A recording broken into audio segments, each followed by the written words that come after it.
mitra niangan Bapak karangan Kiliksa nincak bagian ke-16-nya teu karaos 16 episode we. Mang Jaya ngaturkeun nuhun mugi-mugi dongeng-dongeng di Mang Jaya Official tiasa katampi kalian kabingahan. Mang Jaya ngaturkeun nuhun para mitra ieu ngadugikeun ka mitra sadaya dongeng-dongeng di Mang Jaya Official karosan. Ayeuna Mang Jaya nuju ngahanca dongeng judulna niangan Bapak karangan Kiliksa ayeuna nincak bagian ke-16. Namun para mitra sadaya anu hoyong tamat mah aya nyaeta di dongeng Mang Jaya di playlist Mang Jaya Official. Ieu para mitra bade aya carios para mitra naonnya. Ieu aya carios naon ieu para wargi sadaya. Aya carios ieu sapertos dodoja naon talbagja. Sareng kati deresa aya we nya. Talaga hideung aya nya para mitra sadaya. Mangga nyangakeun. Talaga hideung atuh ka wargi-wargi Mang Jaya ngaturkeun nuhun. Dongeng-dongeng di Mang Jaya Official mugi-mugi tiasa katampi kalian kabingahan nyangakeun bae etang-etang hiburan pangbeberamana. Ayeuna nuju dihanca ku Mang Jaya neangan Bapak karangan Kiliksa dina bagian ke-16. Wilujeng adangukeun.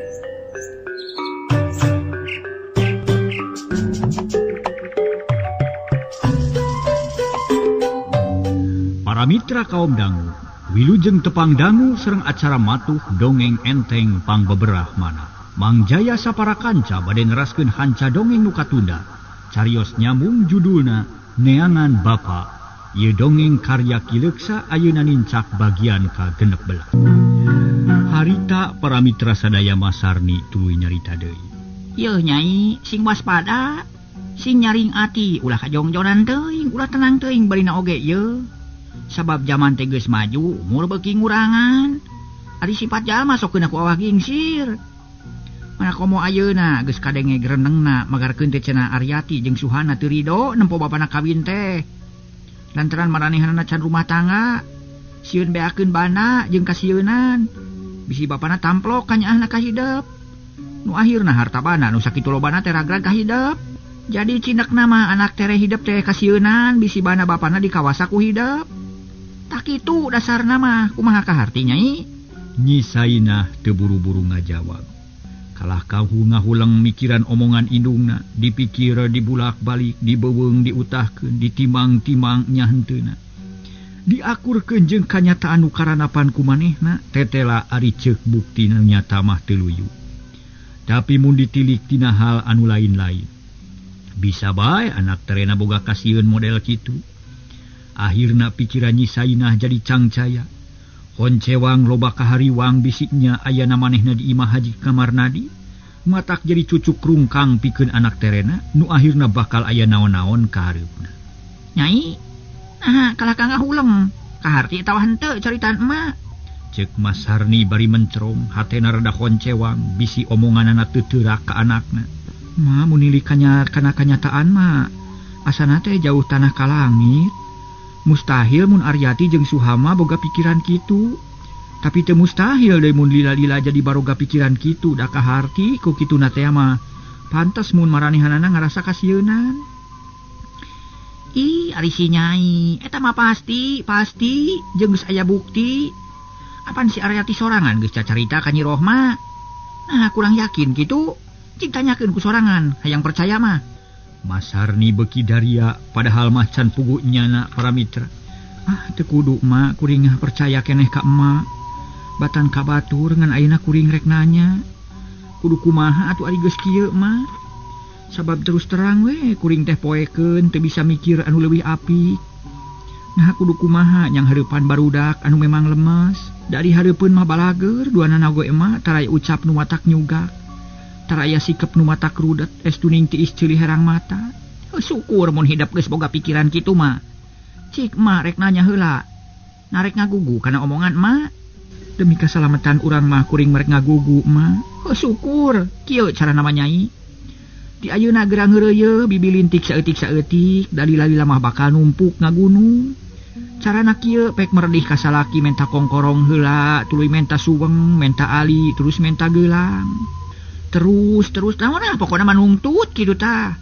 Mun geus dipangmeulikeun, pake heula sakedeung lila-lila bawa ka emak, kumpulkeun di dieu ku marek diteuneun. Moarek dimonya-monya emak hayang ngajejeukeun kanu jadi anak. Tah mun kitu jeung kitu salawasna lila-lila bana milik hidup loba. Atuh di mana salaki hidup maot teh geus teu kudu mikir bagian da imah geus numpuk di imah. Keun wae ditinggal Ki Haji mah sina digugulung ku opatan kitu carana teh nyai. Siga babari emak tapi apaan Kang Haji mah jalma ngarti. Piraku rek haben wae bisa ka olo da meureun nanyakeun. Mun aya nu leungit teh moalnya tas meuli kongkorong kudu menta deui onaman mah. Ih, nya ulah kerep teuing atuh jeung teh kudu loba ekol atuh.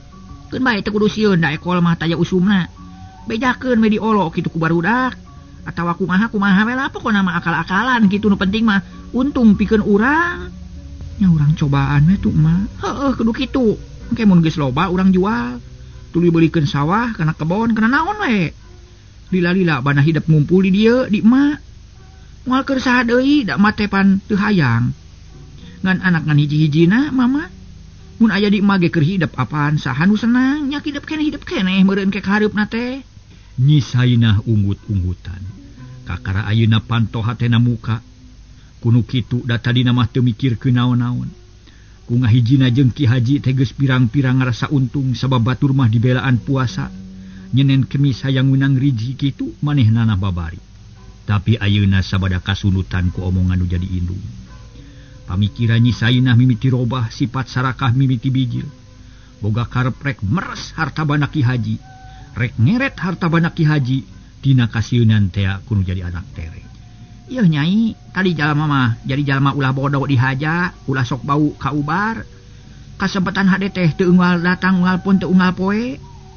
Jadi ulah rek dilalaborakeun kudu bisa ngagunakeunana. Taina hidup keur meunang kasempatan hade, pek gunakeun sing parigel. Pokona mah kahirupan hidup teh kudu robah, kudu maju. Ulah ngerakeun salaki. Cek Masarni deui beuki ngadongso. Tapi emak teu bisa sakama-kama sabab aya halanganana. Nyatana anak Kang Haji nu dua teh emak. Nah, panghalang mah beunang dibuang, rurujit bisa diusir. Rareget bisa ditines, nu penting mah hidup kudu boga kahayang heula. Mun geus aya kahayang bakal datang jalan-jalan nu bakal nguntungkeun. Jeung bakal aya wawanen deui. Moal loba kasieun teuing. Kumaha nyingkirkeun panghalangna mah? Sepak, tajong, sintreuk, cempal, dupak, tubruk. Kumaha we carana mah pokona mah hasil. Tah kitu. Ngadupak dingkul butut mah babari mah ari ngadupak jalma hirup mah apaan didupak teh ngadupak deui meureun moal buru ngalawan. Gunakeun atuh akal tareka. Apaan hidup teh dibere uteuk ye. Masarni nepak tarangna nyarita beuki daria. Nya kaharti mah ku kitu teh mah. Kudu lantip, caina herang laukna beunang. Hiji-hijina cara ku jalan lemes ulah ku kasar gariha da matak nyugak, mending ku ceulah lemes jeung lantip. Kumaha carana mah? Urang minta tulung kan ini centring, kababuhan emak nu keur ngora. Manehna sakti, luhur elmuna jemar ku panalar. Ahli kana kabatinan, purah mubaran rupa-rupa kasusaha teh. Jeung deui pokona moal aya tandingna we eta mah. Bager deui daek tutulung kanu butuh tatalang kanu susah. Nu penting asal kacocokan ku ieu we tah ku ieu ye. Misarni mere isyarat ku Ramo diuyak-uyak maksudna mah duit para mitra sadaya. Nya sarerea ge sok bager ari kacocokan kuno kitu mah tudak emak. Hih, da bager ge bager deui ieu mah aya punyulna. Keun urusan eta mah emak tanggung jawab. Pokona mah emak hayang ngadenge ti hidup. Narek ngagugu kana omongan emak atawa moal. Nah kaharti atawa henteu nu dicaritakeun ku emak bieu.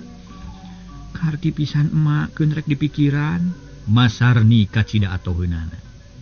Lantaran anakna daekeun ngabandungan kana omonganana sarta aya harapan bakal ngawujud.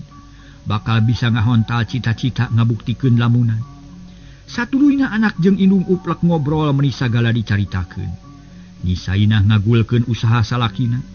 Nu memang geus jadi kanyataan Haji Marnadi teh lain beja, keur nyantri teh pinter usaha. Jeung geus pada nyaho jujur bager wedi asih kanu leutik, daek tutulung kanu butuh, daek nalang kanu susah. Dipikaresep ku balarea. Harita teh para mitra sadaya kaayan Haji Marnadi kalintang pisan dipikaresepna. Kocapkeun kirawan Ciasar Nyi Sainah amitan ka indungna.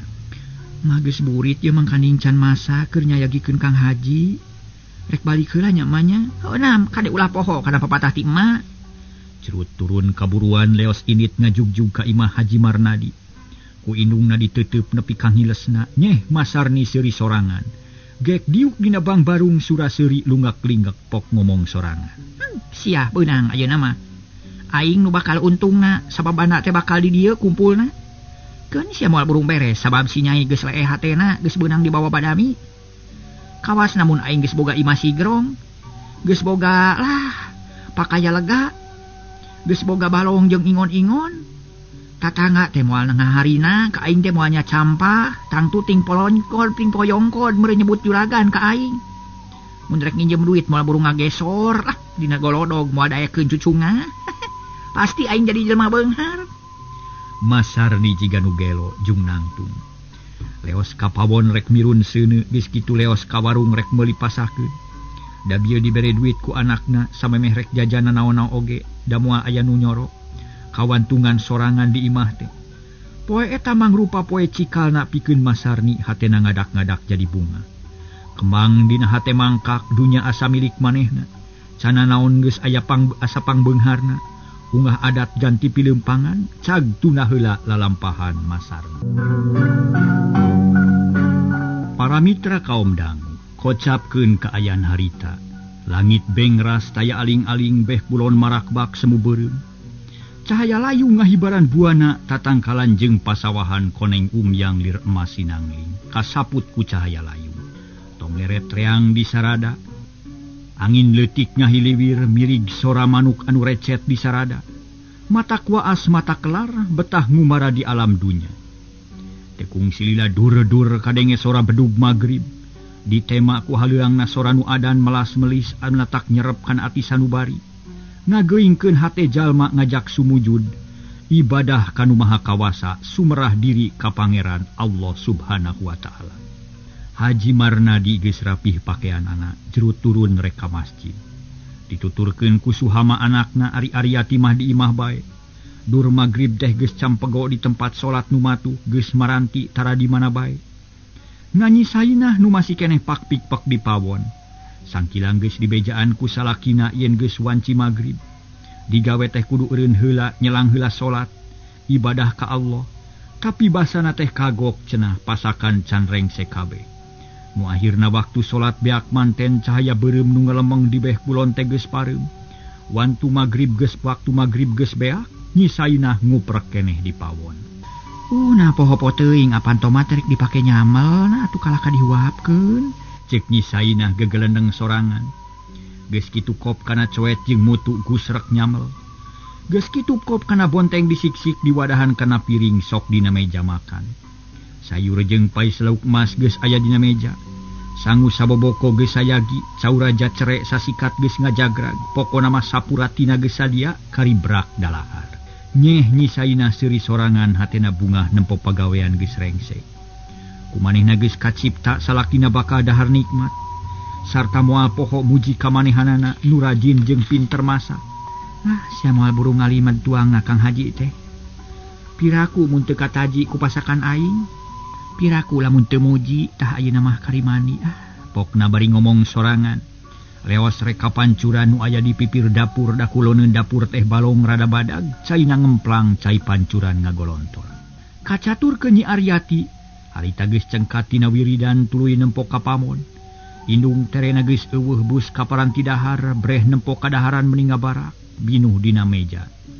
Nyi Aryati gogodeg lantaran kabiasaan Nyi Sainah beda pisan jeung jenatna indungna Nyi Aryati. Beki katara sifatna geuning royal bisa Sainah mah. Nah dahareun teh meuni asa popohoan teuing kawas nu kokoro manggih mulud. Jeung di kawas nu moal aya poe isu. Kitu geurentes hate Nyi Aryati, tapi ari kedal mah henteu da bisi nyugak kana hate indung terena. Leos katepas gek diuk ngahuleng kawas nu bingung. Red kaburuan ngarep-ngarep bapana jeung lanceukna nu can balik ti masjid. Aneh peuting eta bet asa keung karasana. Ku Nyi Aryati mah sarta beungeut indungna kokolebatan bae nemongan kawas nu mere kila-kila teu bener. Astagfirullahalazim. Nah aya naon atuh ieu teh nya? Cek Nyi Aryati tuluy ngusap beungeut sarta ngagerendeng babacaan ngaduakeun anu jadi indung malah manar meunang pangampura ti Allah anu Maha Welas tur Maha Asih. Sora cihcir di pipir imah patemalan jeung sora gaang. Dipiriku sora jangkrik hiuk angin leutik ngahiliwir nebak kana daun kembang nu aya di buruan. Harita ge aroyag pating arulang kebeg Nyi Aryati ngarenyag bet asa aya nu ngagupaya. Kolotrak panto pawon muka gebeg Nyi Aryati ngarenyag deui. Hatena bet jadi gegebegan meus-meus lenyap tara-tara ti sasari. Torojo Nyi Sainah ka tengah imah memeh ka kamar ngelol heula ka tepas. Keur naon Nyai ngalamun wae? Bari Nyeh seuri leos deui indit bus ka kamar. Nyi Aryati can kaburu nemalan geus engab deh. Harita teh nu geus jempe punten. Kabel. Nyi Aryati can kaburu nemalan geus jempe deui leng Nyi Aryati ngahuleng hatena galecok. Aneh geus deukeut kana mangsana Isa kareka cai. Rek salat naon atuh bibi teh tibatan ngaheulakeun ibadah kalaka ngaheulakeun nyayagikeun dahareun. Nu teu kira-kira. Ayeuna aing bet goreng sangka. Teuing dosa aing ieu. Nyi Aryati terus istighfar jeung nangtung ngabangbrangkeun hate. Anu teu puguh rasa maksudna mereka pawon bisi aya pigaweun bari ngaliwat ngareret kalawang kamar Nyi Sainah. Ana breh teh Nyi Sainah keur salat magrib tapi keur ngadeluk dangdan. Punten, lain keur salat magrib tapi keur ngadeluk dangdan. Dangdak dengdek hareupeun kaca lunggak-linggek kumulis make baju nu teu pantes keur peuting. Kawas rek init kaonangan. Nyi Aryati ukur bisa ngusap dada tuluy narik napas panjang. Reka pawon teh tetulus bus we ka kamarna. Goledag ngagoler dumadakan sirah nabet jadi lieur mikiran anu teu pararuku. Kaayaan beuki peuting nu kadenge ukur sora jangkrik jeung sora gaang. Ari jalma mah geus simpe taya nu ngulampreng di buruan. Haji Marnadi jeung Suhamareng sesolat Isya gagancangan muru ka imah. Bus ka jero kasampak Nyi Sainah keur ngabaheuhai di rohangan tengah bangun tumaninah naker. Kamana Aryati ceki Haji bari neuteup ka pamajikanana gek diu. Aya di kamar ke urang sauran. Urang tua ngariung. Nyi Sainah cengkat tuluy muru ka kamar Aryati. Geus kitu keketrok kana panto bari nyalukan Aryati torojo nu dicalukan bijil. Aya naon bi? Disaur ku bapa urang tua ngariung. Aryati teu baha tuluy nyampeurkeun ka bapana. Nu masih keneh ngabaheuhai dina kursi tengah. Gek diuk paroman Aryati asa beda jeung biasana. Henteu gerah jeung kawas nu manggih kabingung. Naon wayah kieu geus ngaringkeb maneh? Cek Ki Haji. Teu kunaon Pak hoyong gogoleran. Urang dalahar yu, lapar bapa teh. Geus sayagi mak. Ki Haji ngareret ka pojona. Parantos di tadi oge mah atuh urang sareng. Terus parinah kana meja makan. Ki Haji nari kursi gek diuk kitu deui Aryati jeung Suhama.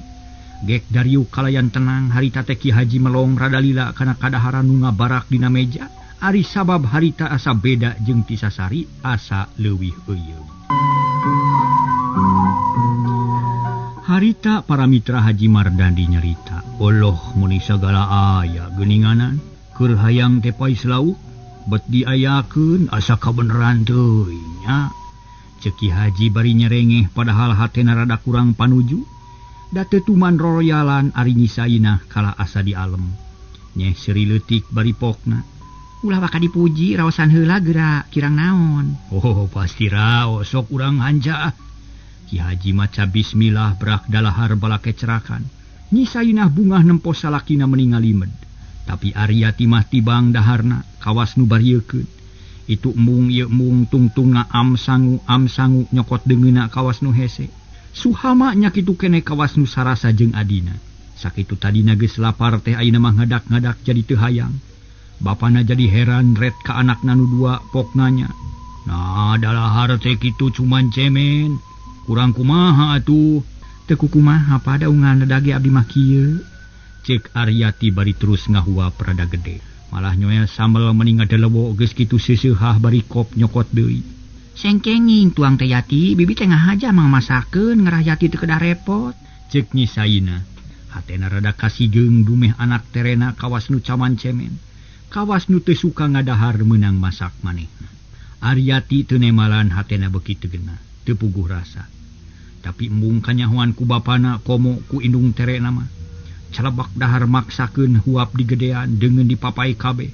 Nu tadina tara ngadahar seupan paria ge ayeuna mah ngasaan. Meuni molelel pait. Rengse dahar parindah deui diukna, urut dahar diberesan ku Aryati. Dengan sangu sesa diasupkeun kana lomari, piring kotor dibadahan kana boboko. Geus kitu bus ka kamarna goledagna goler deui. Kawas nu teu ngarareunah awak. Ari Suhama teu ngomong koloyong katepas gek diuk dina kursi teras ngabaheuhai bari niis. Ari tadi teh ka emak, ceuk Ki Haji ngabijilkeun rokok pelenyun udud nikmat naker. Mun Kang Haji tos lami teu ngalongok emak. Damang, Pangesto, jep jempe deui. Sarebung hasil rokok mula kaluhur.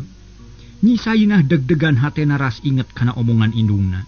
Yen manehna kudu bisa ngalaksanakeun kahayang nu jadi indung. Tapi asa tetela asa berat rekpok. Nyarita heurin kuletah ngan manehna jadi boga kayakinan. Yen manehna moal betah lila-lila cicing babarengan da sahanteuna. Lila-lila mah bakal karasa gejedna babarengan jeung anak tere. Bieu geus mimiti kaciri anakna bangun teu narimakeun kana hasil pasakan indung terena. Isukan mah akang rek miang kadayeuh, ngajual barang bari sakalian meuli keur idereun ka Ciater. Aya iderkeuneun ka Ciater lumayan. Jadi hartina mah teu tabuh laku, Marnadi ngamimitian nyarita. Bade lami Kang? Oh, paling oge 3 poe 3 peuting kaopatna datang. Mah ngasing salamet sareng sing hasil maksad nanging upami tiasa abdi teh aya dugikeunun manawi teu kaabotan. Oh nah, kawas kasaha wae. Aya picaritaeun ulah sok asa-asa pok-pok we ngarah puguh pikiranna. Aya naon? Ceuk Ki Haji bari neuteuk. Hayang buru-buru ngadenge kana omongan pamajikanana dati saprak ngahiji karek ayeuna ngadenge kitu. Langkung ti payun hapunten nu kasuhun boh bili janten rengat manah runtik penggali. Abdi teh rumaos culangung kumawantun ka Kang Haji. Nanging ieu mah mamanawian manawi teu kaabotan kitu oge. Nyantu teu kaabotan sok atuh rek nyarita naon. Kieu Kang Haji upami ngetang waktos mah asana teh langkung ti sataun dipihukum ku akang. Sajeroning kitu abdi sok ngalamun jeung sok mapantes maneh. Ku hayang abdi gaduh perhiasan kawas batur. Oh, hayang perhiasan? Ki Haji megat kalima. Muhun Kang Haji tami kosong teuing we atuh. Nyi Saimah ngusap beuheung anu memang teu make papantes. Make kongkorong ge leutik lain emas deui. Memang nah akang ge rumasa can mikirkeun nu kitu. Ari sabab akang teh keur mikiran keneh pausahaan. Keun engke mah mun boga untung rada gada badag sarta aya undakna tinulian. Urang meuli sakalian perhiasan mah. Ceuk Ki Haji parawargi. Nuhun satu acan ge Kang Haji nanging punten we abdi teh sanes ngabok ngorobokan. Da tadi nama mung sakadar susuganan. Ceuk Nyi Sainah bari marah mai. Hatena bunga ngadenge kitu teh. Ih, taya salah. Nah, da kitu kuduna ari ka salaki mah ngan sing bisa ngagunakeunana. Sing bisa mantuan ka salaki kudu bisa ngabantu dina ngajeujeukkeunana. Ari sabab akang teh geus kolot, usaha beuki kendor beda deui jeung jaman keur ngora. Ih, Kang Haji abdi mah gaduh kahoyong kitu teh sanes sakunaon-naon. Ieu teh hiji cara kanggo mantuan akang dina ngajeujeukkeun hasil usaha. Upami dina hiji waktos usaha akang nuju kendor apan perhiasan abdi tiasa diical deui dianggo namihan modal tah kitu. Nya syukur.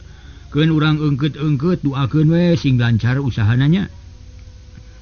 Nyi Sainah meuni teu sirikna surak. Ngadenge kitu atuh terus cacarita ngabudalkeun unek-unek hate. Boh anu ngeunah, boh anu teu ngeunah. Tapi akhirna mah ditujukeun pikeun ngahonta cita-citana. Loba muji ka salaki, loba ngolo ka Ki Haji, sangkan manehna leuwih diperhatikeun. Haji Marnadi asa kasundutan hatena nya teu burung daek percaya kana omongan pamajikanana.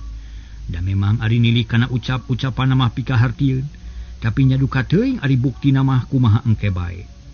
Akhirna sanggeus ngarasa tunduh Ki Haji jeung bojona arasup ka enggon, Jep jempe teu kadenge naon-naon nu disada ukur sora jangkrik patembalan jeung cari cangkas sakapeung aya sora bueuk sakali-kalieun. Kacaturkeun para mitra, isukna Ki Haji jeung Suhama geus sagedangdan. Sakumaha biasa namun rek nyaba memeh biji lepanon poe geus indit lantaran mun beurang teuing sok panasna keur di jalan. Ari di imah, Aryati jeung indung terena geus ngabaku sok tunggu imah bari miara ingon-ingon. Henteu peraku maneh da loba titaheun purah nempos sawah ge geus aya, purah ngarit geus aya ieu mah ukur utuh etah bari tutunyu. Nyi Sainah kacida bingungna, kacida bungahna lantaran kahiji meunang kasempatan nu hade pikeun Badami jeung indungna.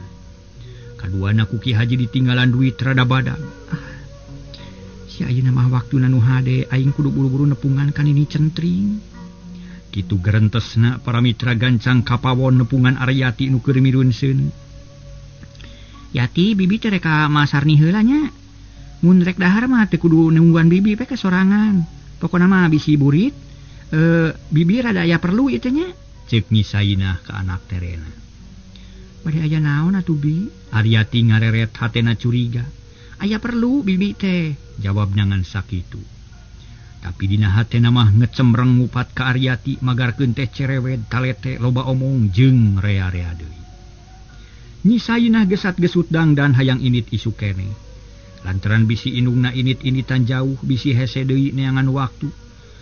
Harita kacida hadena mungguh Nyi Sainah mah kumargi salakina keur eueuh bari jeung boga duit. Reng sedang dan jerut turun gedig init ka imah indungna. Teu kacatur di jalan acek paribasan angang teu burung datang jauh teu burung cunu.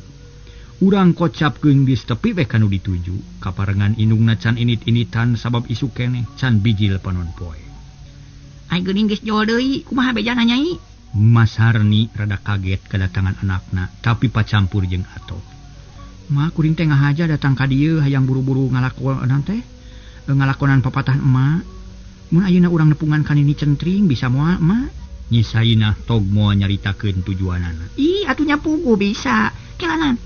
Nah kumaha kaayaan di imah Nyai? Beres? Ceuk indungna para mitra. Beres emak. Sabab peuting tadi kuring geus wak cabalaka ka Kang Haji. Yen hayang boga kongkorong, Kang Haji nyanggupan rek mangmeulikeun ayeuna. Da langsung ka dayeuh poe ieu, jadi lengkah mungaran teh geus hasil emak kari nungguan buktina we. Nganu disebut panghalang teh ayeuna mah beuki karasa ngagokana teh. Nu disebut nyaeta teh lah tetela omongan emak teh nyata, da geuning saherang-herangna ge cai beas emak. Aya we laredekna teh. Nah kumaha kitu Nyai? Bisarni oloho. Kamari pas sore basar dahar ngariung katara pisan nyugakna teh. Kuring teh masak sangeunah-ngeunah meuni kacida lobana. Sagala rupa diayakeun, kahayang teh jeung karesep Kang Haji dicumponan.